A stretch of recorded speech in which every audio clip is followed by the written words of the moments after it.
One of my interests has been researching unsolved and strange deaths and disappearances. There's just something fascinating to me about the idea of not knowing what could have happened.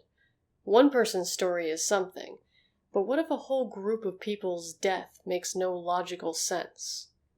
While we'll never know what truly happened, we can still track the moments that led to the demise of a group of hikers who dared to tread the Atorton Mountain, or as it's translated, the Mountain of the Dead.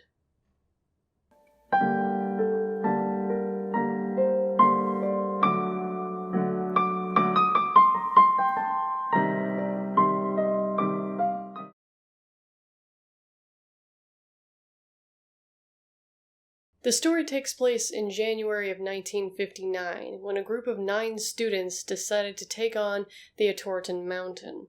Led by experienced mountaineer Igor Dyatlov, the group headed out from the city of Sverdlovsk. The trip took them by train first to Ivdel, and then by bus to Vizhe. They'd then be escorted by a local logger to the geological site Nord 2, the last human settlement in the area.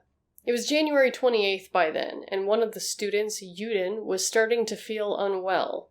After dealing with some severe pain, he decided to turn back, leaving the other 8 students and their leader to continue their journey. The group proceeded by foot from here, following the Alspia River into the mountains. At this point, according to photos and journal entries, everything was going just fine, despite having some bad weather and a lot of snow that was slowing the group down. 10 days into the trip, on February 1st, the group set up their first campsite on the eastern ridge, height 1079, or known as by the locals, the Dead Mountain.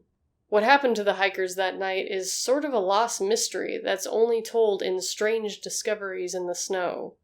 A few weeks after the excursion and no word from the 9, their friends and family began to worry. So, on February 26th, about a month after their excursion started, a search party was sent to go look for them, and what they found was only tragedy.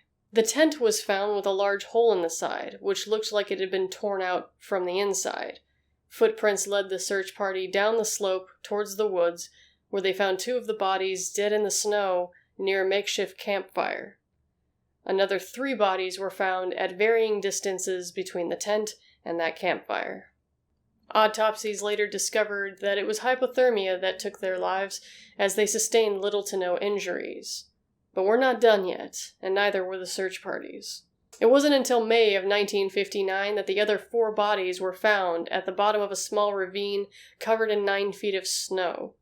3 of the bodies had sustained lethal injuries, with a fractured skull and 2 of them with broken ribs, whereas the 4th one was said to have died of hypothermia. The medical examiner stated that they probably got caught in a small avalanche and it crushed them. Russian authorities were quick to close the case, stating that the causes of death was a compelling force that the hikers were unable to overcome. Theories quickly started to surge, ranging from natural to a more supernatural explanation. The hikers were all in various states of undressing, which is the first strange hint that they went out into the cold unprepared to handle it. The tent was cut from within, so everything points to something scaring the hikers out in the middle of the night, unable to handle the conditions. The proximity of the bodies from the tent suggests that 2 of them tried to make a fire and hunkered down, either unable or unwilling to go back to the tent, while the rest ventured further into the woods, perhaps triggering a small avalanche that caught them in the way. So the question on everybody's mind, though, is why? What made 9 people get up and leave the safety of their tent in the middle of the night, without even shoes to aid some of them? Their bodies were found with strips of cloth taken from the dead in their last-ditch effort to stay warm. Other strange discoveries found included a high level of radiation on just one of the students' clothing, and one of the other bodies missing a tongue. A few explanations range from reasonable to otherworldly. People have suggested a UFO or maybe a legendary creature was what scared the group away. The occurrence of balls of light above the Ural Mountains the night the hikers died would fuel this explanation. Authors have talked about secret weapons testing that allowed bombs to go off near the campsite that may have triggered the avalanche. Recent research suggests that there might have been a rare weather phenomenon that involves whirlwinds that have such a vibration that it disturbs the human nervous system and causes irrational fear. But the most common explanation is that they were just in the wrong place at the wrong time, caught in a small avalanche with their tent already sunken into the snow.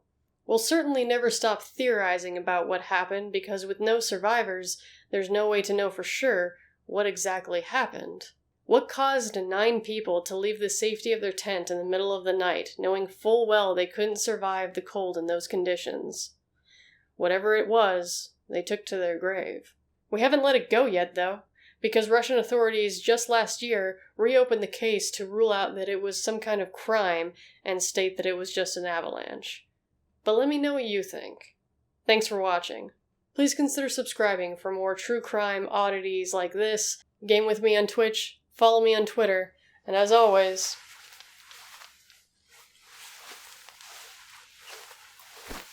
be well.